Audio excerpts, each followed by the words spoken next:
प्रिय विद्यार्थियों, मैं doctor Deepak Salvi, assistant professor and drawing and painting, राजकीय महाविद्यालय सागवाड़ा,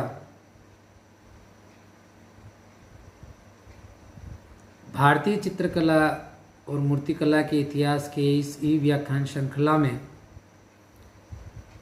हम निरंतर नए अध्यायों को पढ़ रहे हैं और नए अध्यायों का अध्ययन कर रहे हैं।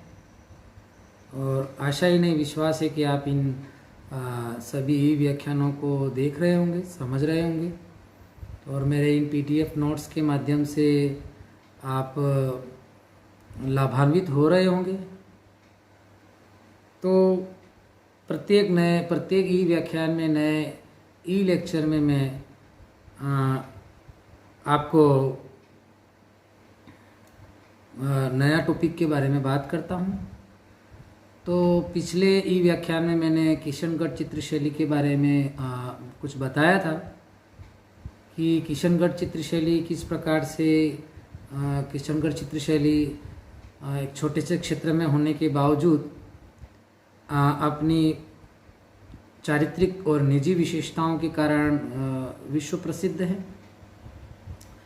तो उसके अंतर्गत मैंने बताया था किशनगढ़ चित्रशैली जो है वो किशनगढ़ कहाँ स्थित है, तो ये जयपुर, जोधपुर, अजमेर, शाहपुरा आदि जिलों से घिरा हुआ एक कस्बा है जिसकी 1609 में स्थापना हुई। उसके बाद में कई राजाओं ने, कवि ने और चित्रकारों ने इस शैली को बहुत अच्छा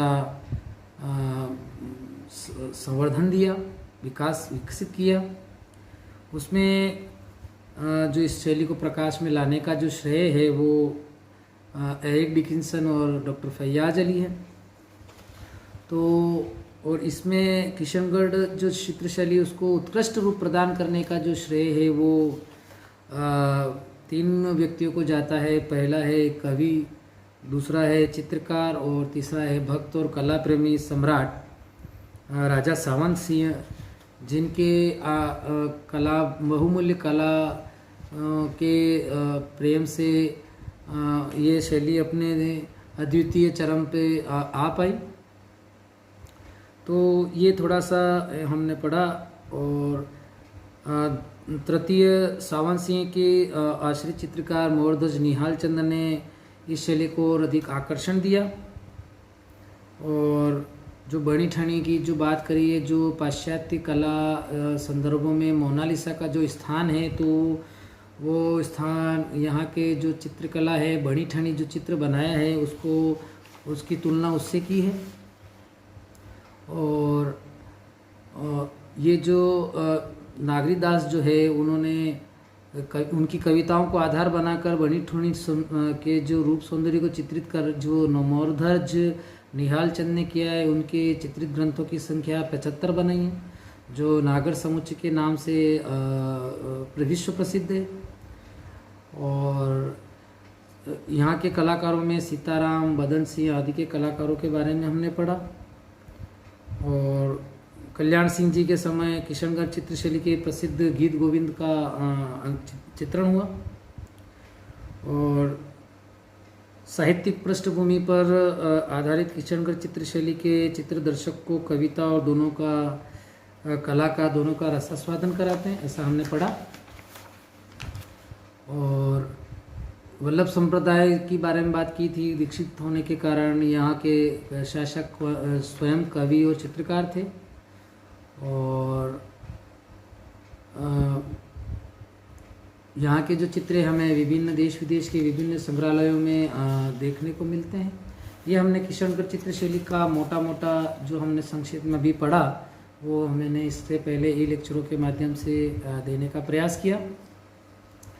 अब प्रिय विद्यार्थियों, आते हैं किशनगढ़ चित्रशैली की विशेषताओं के बारे में। तो ये भारतीय चित्रकला में किशनगढ़ चित्रशैली अपना महत्वपूर्ण स्थान रखती है।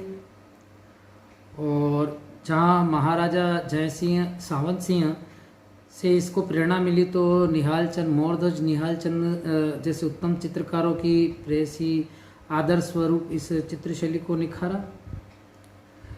कुछ व्यक्ति चित्रों को छोड़कर इस शैली में प्रायः राधा कृष्ण की विभिन्न लीलाओं का हमें अंकन देखने को मिलता है, और इसमें राधा कृष्ण की जो विशेषताएं वे कहीं कहीं परिवर्तित सही कृष्ण की मुखाकृति में दिखाई पड़ती है।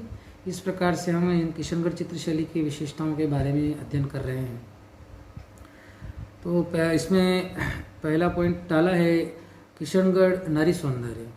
इसके अंतर्गत किशनगढ़ चित्रशैली का जो प्रमुख विशेषता है वो है इसका नारी सौंदर्य। लंबा नारी आकृतियों में लंबा चेहरा, पतला चेहरा और ऊंचा तथा पीछे की ओर ढलवा ललाट, लंबी तथा नुकीली नासिका, यौवन से पूर्ण किंतु लज्जा से झुकी हुई इनका मानवाकृति, चरहरे बर्दन वाली, गोरे रंग वाली खंजनाकृति की आँखें, कमल नयन और तिरछे धनुषाकार की जैसी आँखें हैं, और लंबी पतली बाहें बनाई हैं, मेहंदी रचे हाथ जो देखने को मिलते हैं, और अंगुलियां और पैरों में महावर, बालों में लट, कान के पास झूलती हुई लंबे केश प्रायः खुले हुए एवं नितंबों तक लहराते हुए दिखाई देते हैं। और किशनगढ़ चित्रशैली के नारी चित्रों में स्थानीय नारी सौंदर्य की छवि है जो बड़ी ठनी जिसका आदर्शबद्ध रूप देखने को मिलता है।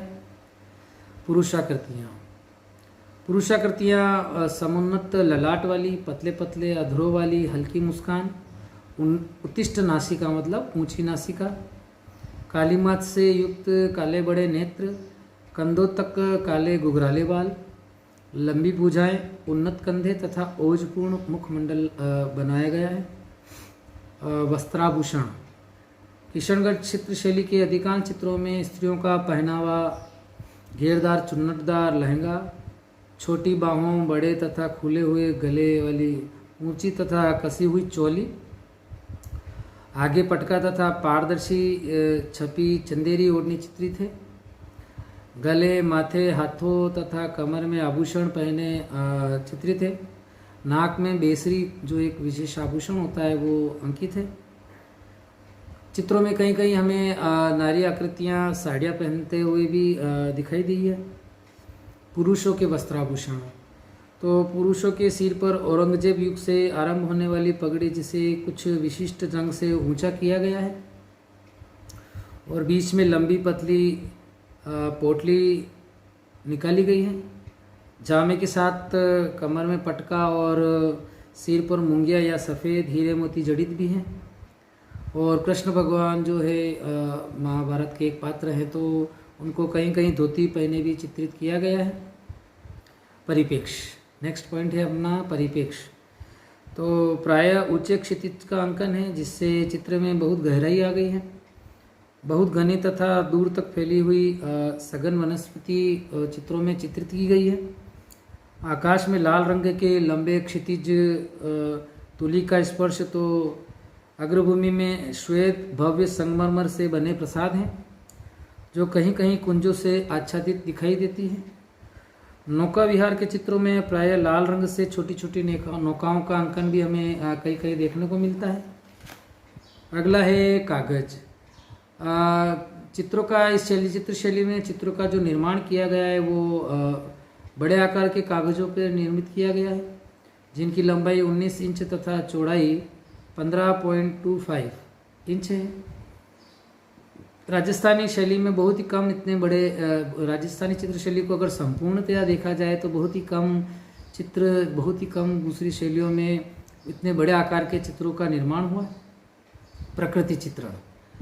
तो झीलों, पहाड़ों, वनों का पशु पक्षियों से युक्त किशनगढ़ एवं रूपगढ़ का प्राकृतिक परिवेश भी किशनगढ़ शैली के चित्रकारों के लिए प्रेरणा और अंकन का विषय रहा है।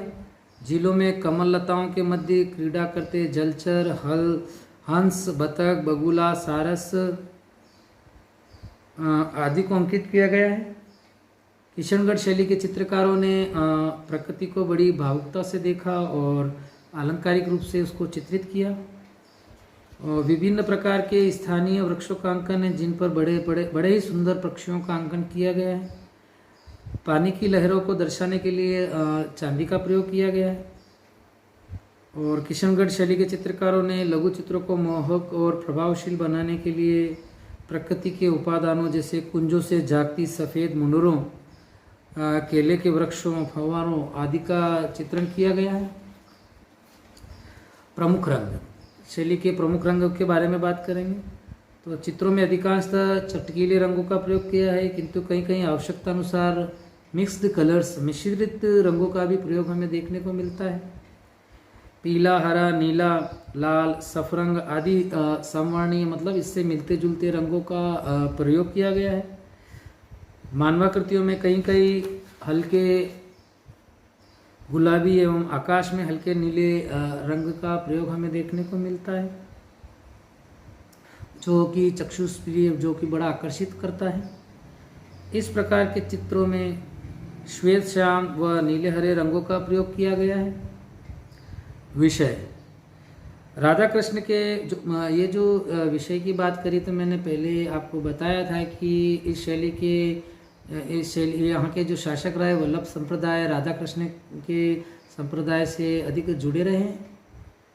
तो विषय, राधा कृष्ण के रति भाव का चित्रण ही प्रमुखतया किशनगढ़ चित्र शैली का प्रिय विषय रहा है। राधा माधव की प्रेम कला, प्रेम प्रेमिका का मधुर मिलन तथा श्रृंगारमयी भावों का चित्रण यहाँ के कलाकारों का प्रमुख विषय रहा है। इसके अतिरिक्त गीत गोविंद, भागवत पुराण एवं रुक्मणी हरण, नागरीदास के पद, दरबारी वैभव का राजसी अंकन भी हमें यहाँ के चित्रों में देखने को मिलता है। चित्रकार, किशनगढ़ शैली के चित्रकारों में अमीरचंद, धन्ना, भंवरलाल, छोटू, सूरज ध्वज, मोर ध्वज, नानक राम, सीताराम, अमरू, सवाई राम आदि के नाम हमें उल्लेखनीय देखने को मिलते हैं। नेक्स्ट है आपका रेखाएं। किशनगढ़ शैली के चित्रों में गति एवं प्रवाह देखते ही झलकता है। रेखाएं कोमल एवं महीन हैं। भाव भंगिमाओं का अंकन स्वतः ही देखने को मिलता है।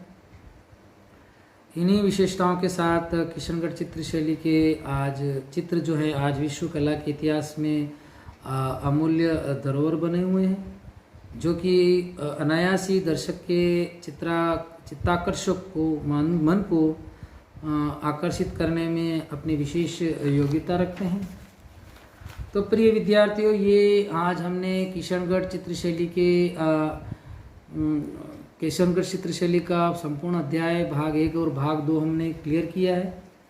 और इसमें सर्वप्रथम हमने किशनगढ़ चित्रशैली की पृष्ठभूमि के बारे में संक्षिप्त में अध्ययन किया है, और जिसमें प्रमुख राजाओं के शासनकाल में कि किशनगढ़ चित्रशैली में 3 प्रकार के व्यक्तियों का पूर्णतः हाथ रहा है, सहयोग रहा है। जिसमें प्रथम है आपका कवि, जो साहित्य की रचना करता है, काव्य की रचना करता है। दूसरा है चित्रकार, जिन्होंने उन कवियों की और साहित्यकारों की रचनाओं को अपनी तुलिका के माध्यम से अंकित किया। और तीसरा है भक्त और शासक, जो है कला प्रेमी शासक रहे हैं, जिन्होंने इस प्रकार की कला परंपराओं के कलाकारों को संवर्धन दिया, संरक्षण दिया, पर्याप्त पोषण दिया, जिससे कि इस चित्रशैली में वो अच्छे रूप से काम कर सके। फिर हमने इस किशनगढ़ चित्रशैली की विशेषताओं की बारे में बात की, जो कि राजस्थानी चित्रशैली में अपना महत्वपूर्ण स्थान रखती है, उसके बारे में बात की।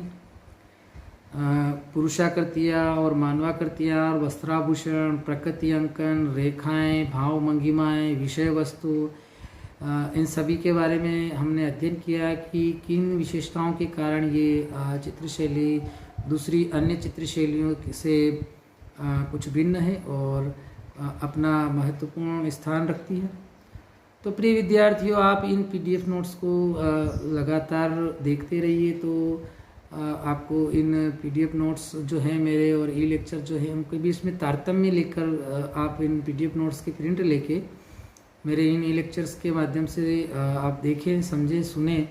यदि आपको किसी प्रकार की कोई समस्या है, कोई क्वेरीज है, कोई शंका है, तो आप मुझसे शेयर कर सकते हैं, जिससे कि मैं आपकी मन की जिज्ञासाओं को निरंतर शांत करने का प्रयास करता रहता हूँ और करता रहूँगा, इसी आशा के साथ। अच्छा, धन्यवाद।